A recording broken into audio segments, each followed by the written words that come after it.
ये अपनों से जो करते हो बगावत है या आदत है। ये अपनों से जो करते हो बगावत है या आदत है। जता रखते हो हर पल जो मोहब्बत है या आदत है। खुदा के नाम पे अपनी दुकान चमका रहे हैं सब। खुदा के नाम पे अपनी दुकान चमका रहे हैं सब। ये गिरजों में या मंदिर में इबादत है या आदत है। कहा उससे कि मैं फिर से शिकायत करने आया हूँ। कहा उससे कि मैं फिर से शिकायत करने आया हूँ। उसी लम्हे कहा उसने शिकायत है या आदत है।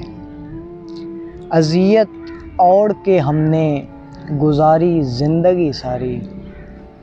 अज़ियत ओढ़ के हमने गुजारी ज़िंदगी सारी।